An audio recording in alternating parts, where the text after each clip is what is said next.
Allahu Allahu Allahu Allah Allahu Allahu Allahu Allah.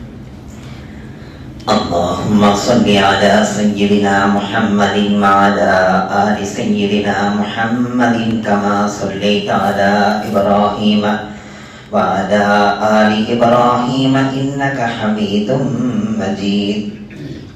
Allahumma barik ala Muhammadin wa ala ali Muhammadin kama barakta ala Ibrahim wa ala ali Ibrahim innaka Hamidum Majid.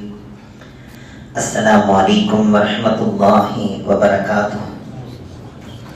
Alhamdulillahi rabbil alamin. Wassalatu wassalamu ala rasulihi khatamin nabiyyin wa ala alihi at-tayyibin wa ashabihi at-tahirin wal mu'minina wal muslimina kullihim ajma'in, amma ba'd. فقد قال الله تعالى في كلامه القديم الفرقان المجيد: أعوذ بالله من الشيطان الرجيم. بسم الله الرحمن الرحيم. وعد الله الذين آمنوا منكم وعملوا الصالحات ليستخلفنهم في الأرض كما استخلف الذين من قبلهم وليمكنن لهم دينهم الذي ارتضى لهم وَلَيُبَدِّلَنَّهُمْ مِنْ بَعْدِ خَوْفِهِمْ أَمْنًا. قال النبي صلى الله عليه وسلم: حب الوطن من الإيمان. صدق الله العلي العظيم وصدق رسوله النبي الكريم ونحن على ذلك من الشاهدين والشاكرين والحمد لله رب العالمين. அன்பிலிந்த பெரியோர்களே, அருமை சகோதரர்களே, India எங்கிலும் மூலை முடுக்கெல்லாம் இன்று சுதந்திர தினத்தை கொண்டாடி வருகிறோம். 79வது சுதந்திர தினம் என்று இன்றைய தினம் அனுஷ்டிக்கப்பட்டுக் கொண்டிருக்கிறது. அல்லாஹ் இந்த நாட்டில் இருக்கக்கூடிய அமைதியை தொடர்ச்சியாக தொடர வைப்பானாக. அதிலும் குறிப்பாக தமிழகத்தில் இருக்கக்கூடிய நிம்மதியை, தமிழக மக்களுக்கு அல்லாஹ் வழங்கியிருக்கும் அருள் செல்வத்தை, அருள் பாக்கியங்களை தொடர்ச்சியாக நிலைபெற வைப்பானாக. தமிழகத்திலே ஏதேனும் அசம்பாவிதங்களை ஏற்படுத்தலாம் என்று எந்த சதிகள் நினைத்தாலும், சூழ்ச்சிகள் செய்தாலும், அந்த சதிகளையும் சூழ்ச்சிகளையும் அல்லாஹ் தவிடுபடியாக ஆக்குவானாக. வருகின்ற மக்களை எல்லாம் வாழ வைக்கும் தமிழகம் எவ்வளவு உயர்ந்த ஒரு தமிழகம், எவ்வளவு உயர்ந்த ஒரு தமிழ்நாடு. அல்லாஹ் அத்துணை மக்களாலும் சந்தோஷமாக போற்றப்படுகின்ற இந்த தமிழகத்தை அல்லாஹ் 100க்கு 100% கபூல் செய்து அருள் புரிவானாக. இஸ்லாமியர்கள் தங்களுடைய இஸ்லாமிய கோட்பாடுகளின் பிரகாரம் நிம்மதியாக வாழ்வதற்கு, அவரவர்கள் தங்களது கோட்பாடிலே நிம்மதியாக இருப்பதற்கு அல்லாஹ் இந்த தமிழகத்துக்கு அருள் புரிவானாக. குறிப்பாக இந்திய திருநாட்டிலே எல்லா இடங்களிலேயும் அமைதியை, நிம்மதியை, சந்தோஷத்தை, சாத்வீகத்தை, ஒருவரை ஒருவர் மதித்து, ஒருவரை ஒருவர் புரிந்து, மனிதத்துவத்தை, மனித நேயத்தோடு நடந்து கொள்ளும் பாக்கியத்தை இந்திய திருநாடு முழுக்க அல்லாஹ் வழங்குவானாக. அதிலே ஏற்பட்டிருக்கக்கூடிய குறைகள், அதிலே ஏற்பட்டிருக்கக்கூடிய சிதைவுகள் அனைத்தையும் அல்லாஹ் அதிவிரைவில் சீர்படுத்தி அருள்வானாக. அந்த சீர்படுத்தும் முயற்சியிலே யாரெல்லாம் ஈடுபடுகிறார்களோ அல்லாஹ் அவர்களுக்கு தன் தரப்பிலிருந்து பக்கபலமாக அவர்களுக்கு உதவி செய்வானாக. தன் தரப்பிலிருந்து கைபி மதத் என்று சொல்லப்படுகிற மறைமுக உதவியை தந்து, எதெல்லாம் ஹக்கோ அந்த ஹக்கை வெளிப்படுத்தி, எதெல்லாம் பாத்திலோ அந்த பாத்திலையும் அல்லாஹ் வெளிப்படுத்தி, ஹக்குக்கு உரமூட்டி உயிரூட்டி அல்லாஹ் நிம்மதியை தந்தருள்வானாக. அன்பிணைந்த பெரியோர்களே, நினைத்து பார்க்க வேண்டிய ஒரு கட்டாயம் இருக்கிறது. இளவல்கள் தெரிந்து கொள்ள வேண்டிய செய்திகள் இருக்கிறது. 1579 தமிழகம் நோக்கி பிரிட்டிஷ் நாட்டிலிருந்து ஒருவர் வருகிறார். அவரது பெயர் தாமஸ். அவர் ஒரு ஃபாதர், கிறிஸ்தவ மதத்தினுடைய போதகராக இருக்கிறார். கிறிஸ்தவ மதத்தின் போதகர் எதற்காக வருவார்? எல்லோரும் அறிந்த விஷயம்தான். அப்படி வந்தவர் தமிழகத்தை பார்க்கிறார். எவ்வளவு அழகான நகரமாக இருக்கிறது, எவ்வளவு நல்ல மக்களாக இருக்கிறார்கள், எவ்வளவு இதயம் இலகிய உள்ளவர்களாக இருக்கிறார்கள், பாவமாக இருக்கிறார்கள். அவனுடைய சொல்லிலே சொல்ல போனால் பாவமாக இருக்கிறார்கள். யார் பாவப்படுவார்? பிறரை பார்த்து யார் இறக்கப்படுகின்ற சிந்தனை உள்ளவரோ அவரிடத்தில் தான் பாவம் புண்ணியம் பார்க்கின்ற எண்ணம் எல்லாம் வரும். இதையெல்லாம் பார்த்துவிட்டு இந்த நாட்டினுடைய வளங்கள், இந்த நாட்டினுடைய செல்வ செழிப்புகள், இந்த நாட்டினுடைய கனிம அந்த வளங்கள், நாட்டினுடைய அழகான சூழல், இவைகளையெல்லாம் பார்த்து தன்னுடைய தந்தைக்கு கடிதம் எழுதுகிறார். இந்த நாட்டினுடைய அழகிய அம்சங்களை எல்லாம் வர்ணித்து கடிதம் போகிறது. அந்த கடிதம் அந்த நாட்டில் உள்ள முக்கியஸ்தர்களுக்கெல்லாம் போகிறது. பிறகு அவர்களுக்கு மத்தியிலே ஒரு முடிவெடுக்கிறார்கள். எந்த நகரத்தை உங்களது மகன் இவ்வளவு புகழ்ந்து பேசுகிறாரோ அந்த நகரத்திலே ஒரு வியாபாரத்தை நாம் தொடங்கினால் என்ன என்று அவர்கள் 1599 ஒரு குழுவாக பெறப்பட்டு வருகிறார்கள். அவர்கள் தான் கிழக்கிந்திய கம்பெனி என்று சொல்லப்படக்கூடிய வியாபார வர்த்தகர்கள். வந்ததென்னவோ வர்த்தக எண்ணம் தான், ஆனால் உள்ளுக்குள்ளே இருந்தது வஞ்சக எண்ணம். வந்தவர்கள் பார்த்தார்கள், 3 இடங்களிலே அவர்கள் தமிழகத்திலே தன்னுடைய வர்க்கத்தை, வணிகத்தை, தன்னுடைய விற்பனை ஸ்தாபனத்தை உருவாக்கினார்கள். அதிலே அவர்கள் முதலில் உருவாக்கியது பழவேற்காட்டிலே உருவாக்கினார்கள் டச்சுக்காரர்கள். பிறகு சாந்தோம் என்கிற இடத்திலே ஒரு கம்பெனியை உருவாக்கினார்கள் போர்த்துகீசியர்கள். பிறகு பாண்டிச்சேரியிலே ஒரு கம்பெனியை உருவாக்கினார்கள் பிரிட்டிஷ்காரர்கள். இந்த 3 கம்பெனிகள் தான் முதலாக தமிழகத்திலே உருவாக்கப்பட்ட அந்த கம்பெனிகள். ஆனால் 48 ஆண்டுகள் கூட ஆகவில்லை. இந்த கம்பெனிகள் தொடங்கி 48 ஆண்டுகள் கூட ஆகவில்லை. இந்தியா முழுக்க 23 இடங்களிலே பெரும் பெரும் கம்பெனிகளை உருவாக்கிவிட்டார்கள். ஆனால் 15 வருடத்திற்கான ஒப்பந்தம் தான் போடப்பட்டிருந்தது. 15 வருடத்திற்கான வர்த்தகம் என்றுதான் ஒப்பந்தம் போடப்பட்டிருந்தது. ஆனால் முதலாம் ஜேம்ஸ் என்று சொல்லப்படுகிற அவர்தான் இந்த 15 ஆண்டை நிரந்தரமாக ஆக்கிவிட்டார்.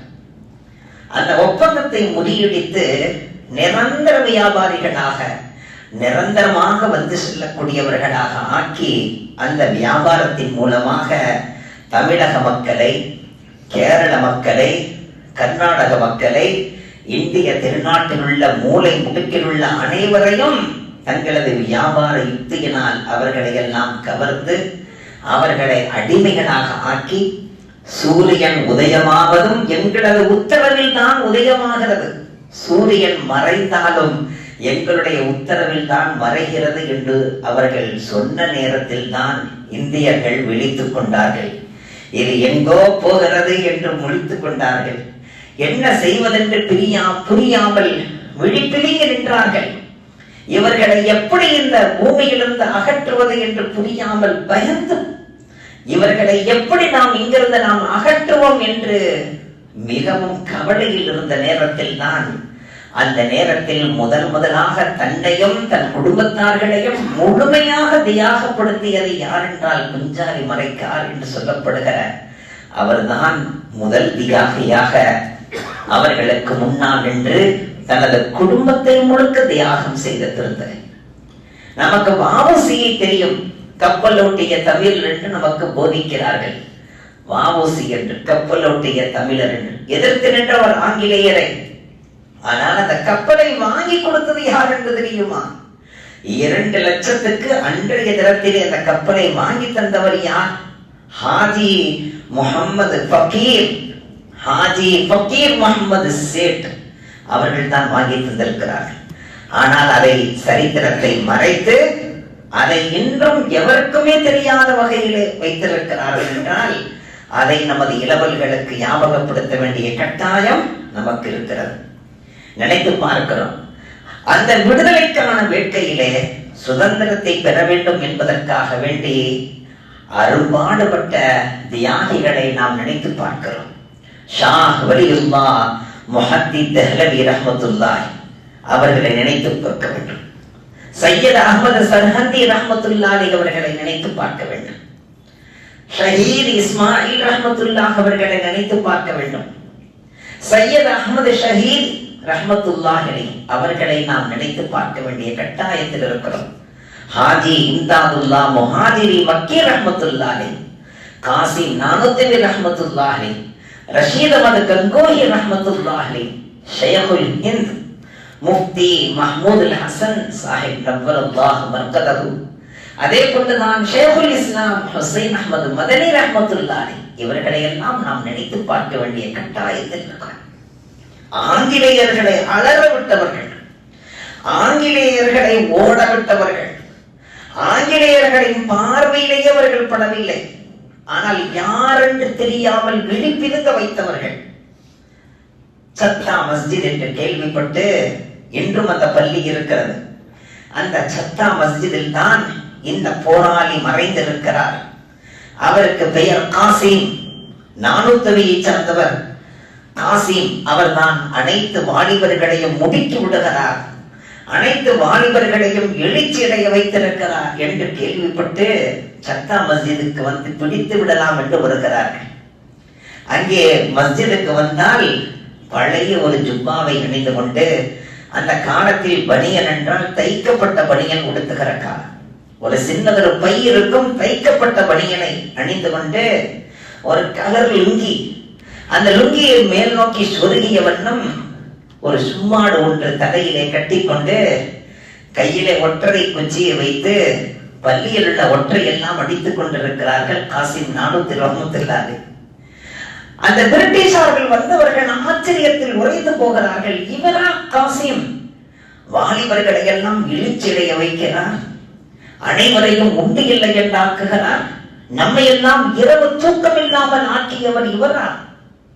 நாம் யாரோ எப்படியோ இருப்பார் என்றல்லவா நாம் நினைத்து வந்துள்ளோம். பார்ப்பதற்கு பயங்கரமான தோற்றத்திலே, மீசையெல்லாம் முறுக்கிய நிலையிலே, கையில் ஆயுதம் ஏந்தி எல்லையில் இருப்பார் என்றல்லவா வந்தோம். ஆனால் இவர் ஒற்றை குச்சி வச்சல்லவா மேல ஒற்றை எடுத்துக்கிட்டு இருக்காரு.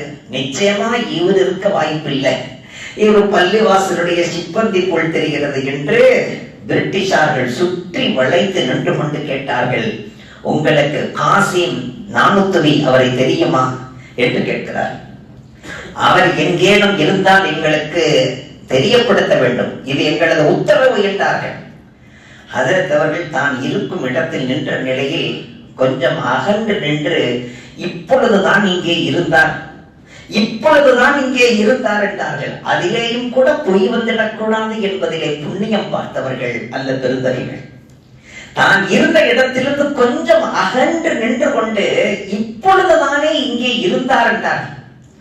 அப்படி என்றால் அவரை மீண்டும் கண்டால் எங்களுக்கு தெரிவிக்க வேண்டும், தெரிவிக்கிறேன் போங்கள். எவருக்குமே தெரியாது இவர்கள் தான் காசிம் நானூத்துவி. ஆனால் ஆங்கிலேயர்களை தூங்க விடாமல் ஆக்கியவர்கள். மால்டா சிறையிலே உடலெல்லாம் புண்ணாக இருந்தது. ஷேகுல் ஹிந்த் ரஹ்மத்துல்லாஹி அவர்கள் முஃப்தி மஹ்மூத் அல் ஹசன் சாஹிப் நவ்வரல்லாஹு மர்கதஹு அவர்களை குளிப்பாட்டுகின்ற நேரத்தில் உடல் முழுக்க காயமாக இருந்தது. எங்கு பார்த்தாலும் தீ காயங்கள் பல்லம் பல்லமாக இருந்தது. யாருக்குமே தெரியாது.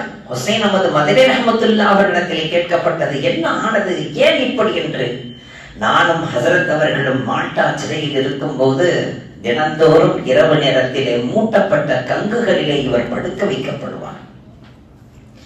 மூட்டப்பட்ட கங்குகளிலே ஹஜரத் அவர்களை புரட்டி எடுப்பார்கள். அதனால் ஏற்பட்ட வடுக்கள் தான் இது என்றார்கள். ஹுசைன் அஹ்மது மதனி ரஹ்மத்துல்லாஹி அவர்கள் மால்டா சிறையிலே இருந்தார்கள். அந்த மால்டா சிறையிலே இருந்த நேரத்தில் குர்ஆனை மரணம் செய்த ஹாஃபிஸானார்கள். அந்த மால்டா சிறையிலே இருந்த நேரத்தில் அங்கே இருந்தவர்களுக்கெல்லாம் ஹிதாயத் செய்து அனைவரையும் தௌபா செய்ய வைத்து உண்மை முஸ்லிம்களாக மாற்றினார்கள். நினைத்து பார்க்கிறோம் பெரியவர்களை. தீர்ப்புக்காக வேண்டி நீதிபதிக்கு முன்னால் வந்த நேரத்திலே ஒரு வெண்ணிற துணியை மேலே போர்த்தி கொண்டு வந்தார்கள். உடனே ஜட்ஜி கேட்டார், அது என்ன துணி என்று கேட்டார். 2இல் 1 தீர்ப்பாகும் அல்லவா, அதற்காகத்தான் என்றார்கள். என்ன தீர்ப்பாக போகிறது என்று கேட்டார். என் விஷயத்தில் சாதமாக தீர்ப்பானால் இந்த துணியை தலப்பாகையாக கட்டுவேன். என் விஷயத்தில் பாதகமாக தீர்ப்பானால் இதை என் கஃபனுக்கு பயன்படுத்துவேன் என்றார். அதிர்ந்து போனான். அப்படி என்றால் உங்களிடத்தில் மரணத்திற்கான பயமே இல்லையா என்றான். நான் எதற்கு பயப்பட வேண்டும் என்றார்கள். விடுதலை செய்து விட்டான். அப்படித்தான் ஹுசைன் அஹ்மது மதனி ரஹ்மத்துல்லாஹி அவர்கள் விடுதலையானார்கள். காசிம் நானூத்தி ரஹ்மத்துல்லாஹி அவர்கள் தலைமறைவாக இருந்தார்கள். 3 நாட்கள் எங்கிருக்கிறார்கள் என்றே தெரியாத அளவுக்கு. 4வது நாள் வெளியிலே சுற்றி திரிந்தார்கள். हजरत ये क्या माजरा है, 3 दिन से आप गायब थे, 4था दिन तो बाहर फिर रहे हैं, ब्रिटिश वाला आपको पकड़ लेगा. 4வது நாள் இப்படி திரிறீங்களே, 3 நாளா நீங்க தலைமறைவா இருந்தீங்களே, ஏன் இன்னைக்கு இப்படி வெளியில திரிறீங்க? உடனே காசிம் நானூத்தி ரஹ்மத்துல்லாஹி அவர்கள் சொன்னார்கள், हुजूर गार सौर में 3 रात 3 दिन रहे, उसके बाद नहीं रहे. நபி அவர்கள் ஆற சௌரில 3 இரவு 3 பகல் தான் உள்ள இருந்தாங்க. அதை தாண்டி நான் இருந்தேன்னா நபி அவர்களுக்கு ஹிலாஃப் ஆயிரும்.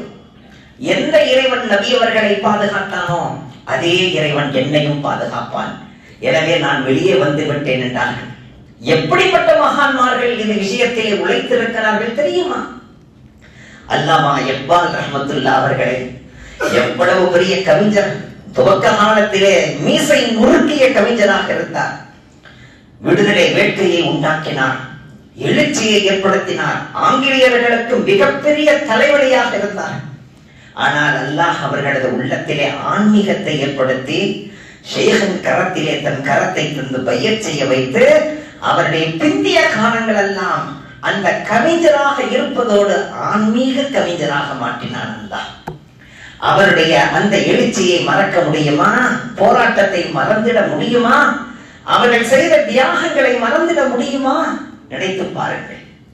இதையெல்லாம் குறைந்தபட்சம் நாம் நினைத்து கல்விலே அவர்களை நினைத்து பார்ப்பதற்காவது தௌஃபீக் வேண்டும். இல்லை என்றால் நாம் எல்லாம் நன்றி கட்டவர்களாக ஆகிவிடுவோம். அவர்களுடைய தியாகங்களை நினைத்து பார்க்க வேண்டும். தமிழகத்திலே எழுத்துத் துறையிலே எழுத்தின் மூலமாக அவர்கள் பிடிக்கின்ற பேனாவல்லது வாள், அந்த பேனாவின் நுனியினால் அவர்களை உண்டு இல்லை என்று ஆக்கிய பெருந்தகைதான் வல்லபட்டி மணிமொழி மௌலானா ஹலீலுர் ரஹ்மான் ஹஸரத் நவ்வரல்லாஹு மர்கதஹு. குர்ஆனுக்கு தர்ஜுமா செய்த ஆக்கா அப்துல் ஹமீத் சாஹிப் நவ்வரல்லாஹு மர்கதஹு, மௌலானா ஆக்கா அப்துல் ஹமீத் சாஹிப், அப்துல் சமத் சாஹிப் அவர்களுடைய தந்தையார். நினைத்து பார்க்க வேண்டும். அல்லாமா மானி ஹஸரத் அவர்களை நினைத்து பார்க்க வேண்டும். அப்துல் காதர் சாஹிப் நவ்வரல்லாஹு மர்கதஹு மௌலானா அவர்களை நாம் நினைத்து பார்க்க வேண்டும். சையத் அஹ்மத் மௌலானா நவ்வரல்லாஹு மர்கதஹு இவர்கள் எல்லாம் தமிழகத்திலே முழுக்க முழுக்க தன்னை தியாகம் செய்தவர்கள். இந்த தியாகத்துக்காக வேண்டி, இந்த சுதந்திரத்துக்காக வேண்டி.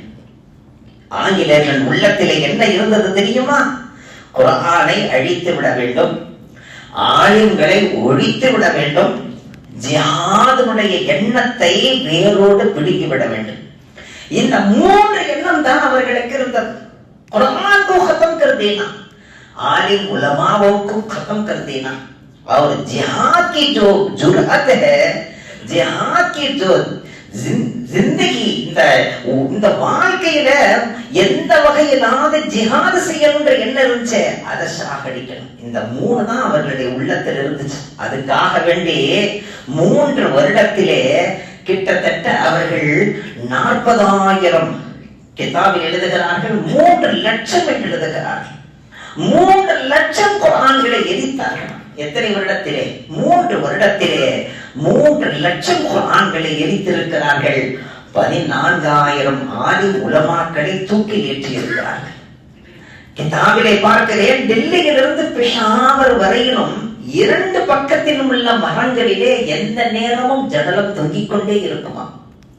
அந்த ஜடலத்தை தொங்க விட்டால் பிறகு இறக்குவது கிடையாது. அது அப்படியே சருகாகி போய் அந்த இடத்திலே அந்த பறவைகளும் கழுகுகளும் காகங்களும் வந்து கொத்தி விடுகின்ற அளவுக்கு அது அப்படியே தொங்கிக் கொண்டே இருக்குமா. தொங்கிக் கொண்டிருக்கிற எல்லா ஜடலங்களுமே ஆலிம் உலமாக்களின் ஜடலங்கள். 40 ஹாஃபிதுகளை நெருப்பில் இட்டு எரித்தார்கள். ஆனால் இந்த மார்க்கத்தையோ, இந்த மார்க்கத்தினுடைய மகத்துவத்தையோ, இந்த மார்க்கத்தினுடைய மாட்சிமையையோ, அல்லாஹ் அருளிய குர்ஆனையோ, அந்த குர்ஆனின் தத்துவங்களையோ அவர்களால் ஒற்றுமை செய்திட முடியவில்லை.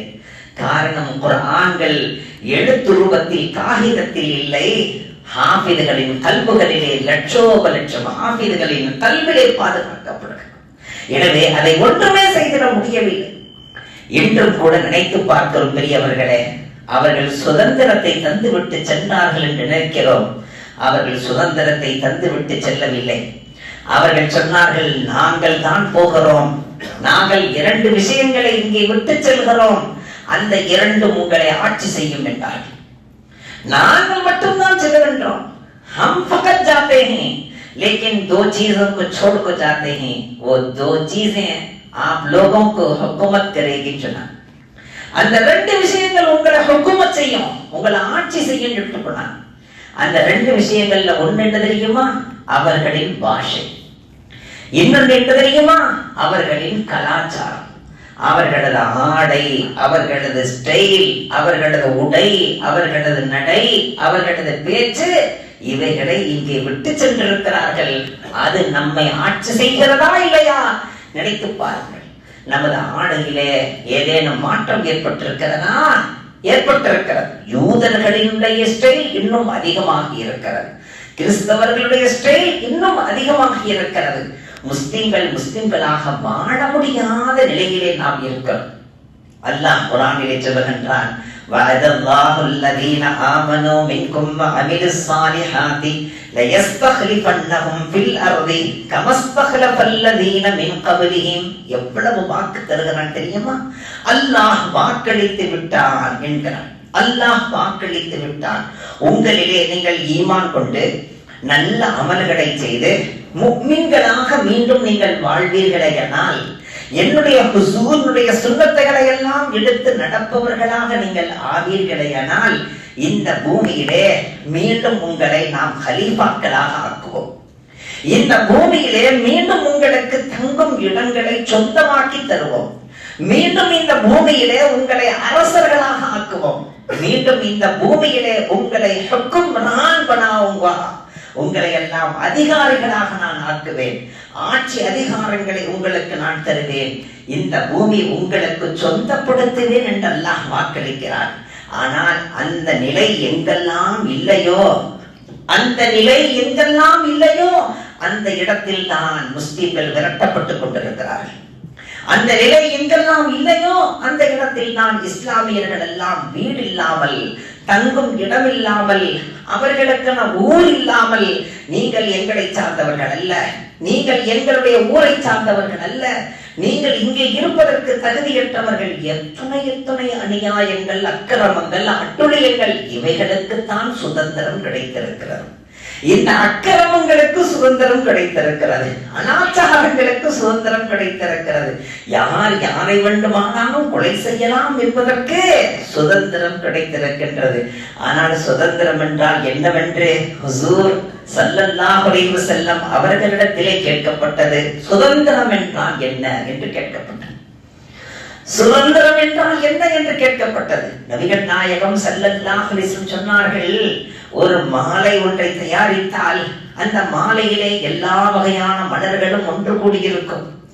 அத்துணை மலர்களுமே மனமுள்ளதாக இருக்கும். ஆனால் ஒவ்வொரு மலருடைய மனமும் வேறு வேறாக இருக்கும். எல்லா மலர்களுடைய மனமும் ஒன்றாக இருக்காது. இருக்காது. ரோஜாவினுடைய மனம் ஒன்றாக இருக்கும், மல்லிகையின் மனம் வேறொன்றாக இருக்கும், சாமந்தியின் மனம் வேறொன்றாக இருக்கும்.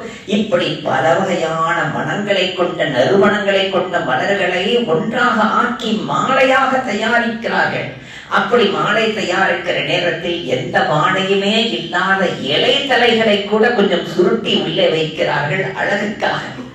அதிலே எல்லாமே இருந்தால் தான் அது மாலை, இல்லை என்றால் அது மாலை அல்ல. கழுத்தை அலங்கரிக்கிறது என்றால் இந்த நாட்டை அலங்கரிக்கின்ற மாலைதான் வேற்றுமையில் ஒற்றுமை என்று நபிகள் நாயகம் ஸல்லல்லாஹு அலைஹி வஸல்லம் சொல்லும் போது, அவர்கள் எந்த மதத்தை சார்ந்தவர்களாக இருந்தாலும் சரி, அவர்கள் எந்த மொழியை சார்ந்தவர்களாக இருந்தாலும் சரி, அவர்கள் கருப்பினமாக இருந்தாலும் சரி அல்லது வெள்ளையர்களாக இருந்தாலும் சரி, அவர்கள் படித்தவர்களாக இருந்தாலும் சரி, பாமரர்களாக இருந்தாலும் சரி, அவர்களுக்கான ஹக்கை நீங்கள் தந்து விடுங்கள், அதுதான் சுதந்திரம் என்றார்கள் நபிகள் நாயகம் ஸல்லல்லாஹு அலைஹி வஸல்லம்.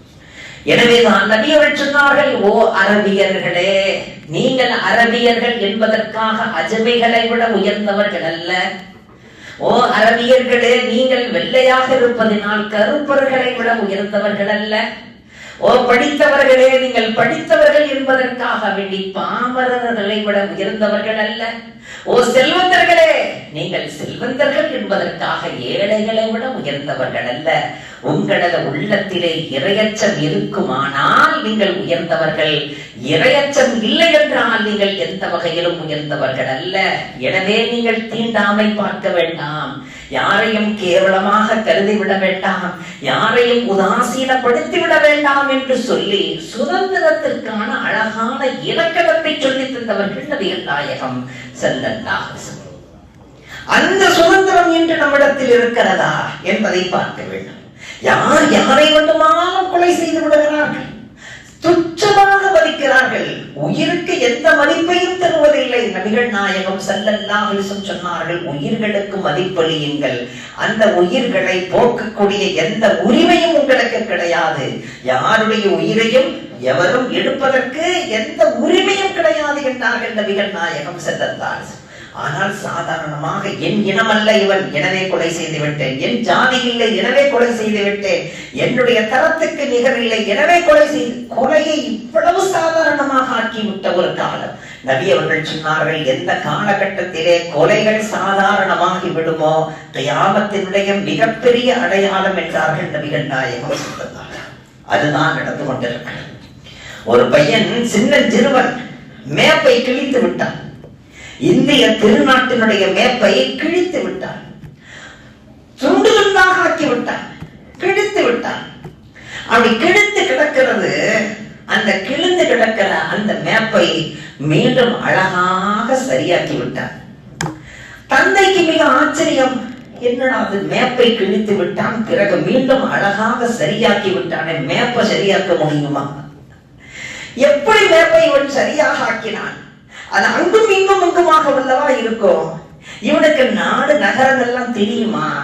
இந்த சின்ன சிறுவன் இவ்வளவு அழகாக மேப்பை பொருத்தி விட்டானே, எப்படி இவன் மேப்பை பொருத்தினான் என்று அவனிடத்தில் கேட்டார்கள். டே, எப்படி நான் பொருத்தின மேப்ப? கிழிச்சிட்ட, மீண்டும் அழகா பொருத்திட்டியே, எப்படி பொருத்தன?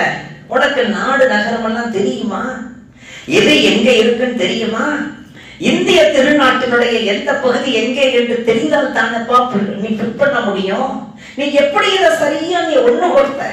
உடனே அவன் சொன்னா, இது என்ன பெரிய விஷயம்ப்பா, நான் இந்திய திருநாட்டை நான் சரி பண்ணல, அந்த மேப்புக்கு பின்னால ஒரு மனுஷனுடைய உருவம் பெருசா வரையப்பட்டு கை கால் இதற்கு என்ன பெயர் இதற்கு என்ன பெயர் என்று பின்னால் அந்த மேப்புக்கு பின்னால ஒரு மனிதனுடைய உருவத்தை வரைந்து அவனுடைய தலை, இது தலை ஹெட், இது கை, இது கால் என்று போதிப்பதற்காக வேண்டி பின்னால் இருக்கிறது.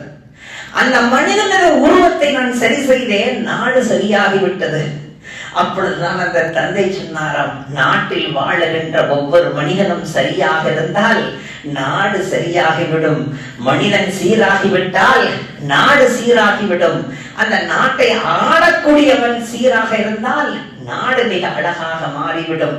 நாட்டை ஆளக்கூடியவன் சரியில்லாமல் இருந்தால் நாடு நாரி போகும் என்பதை மிக அழகாக அந்த சிறுவன் பொருத்தி, நான் இதை சரி செய்தேன், நாடு சரியாகிவிட்டது என்று சொன்னானாம். அல்லாஹ் நம் அனைவருக்கும் அதை புரிந்து கொள்கிற பாக்கியத்தை தந்தல்வானாக. நபிகள் நாயகம் ஸல்லல்லாஹு அலைஹி வஸல்லம் சொன்னார்கள், ஆட்சியாளர்களை நீங்கள் குறை சொல்லாதீர்கள், அதிகாரிகளை குறை சொல்லாதீர்கள், உங்களுக்கு மேல் உள்ளவர்களை நீங்கள் குறை சொல்லாதீர்கள், உங்களை நீங்கள் சீர்படுத்திக் கொள்ளுங்கள். நீங்கள் சீராக இருந்தால் உங்களது ஆட்சியாளர்கள் சீராக இருப்பார்கள். நீங்கள் நேர்மையாளர்களாக இருந்தால் அந்த நேர்மைக்கு பகரமாக அல்லாஹ் நேர்மையாளர்களையே தந்திடுவான். நீங்கள் நியாயவான்களாக இருந்தால், நீங்கள் இரக்கம் உள்ளவர்களாக இருந்தால் இரக்கமுள்ளவர்களை கொண்டு அதிகாரிகளாக ஆக்குவான். நீங்கள் எப்படியோ அப்படித்தான் அதிகாரிகள், ஆட்சியாளர்கள். உங்களை நீங்கள் சரிப்படுத்திக் கொள்ளுங்கள், உங்களுக்கு வரக்கூடியவர்கள் சரியாக இருப்பார்கள். கமா துதீனோ துதானோ, நீ எப்படி நடக்கிறாயோ அப்படியே நடத்தப்படுவாய் என்று நபிகள் நாயகம் ஸல்லல்லாஹு அலைஹி வஸல்லம் சொன்னதை நாம் மனதில் இருத்தி சுதந்திரங்களை நாம் அனுபவிக்க வேண்டும். வல்ல ரஹ்மான் புரிந்தமிழ் செய்யும் பாக்கியத்தை நம் அனைவருக்கும் வாரி வாரி வழங்கிடுவானாக. அஸ்ஸலாமு அலைக்கும் வரஹ்மத்துல்லாஹி வபரகாத்துஹு.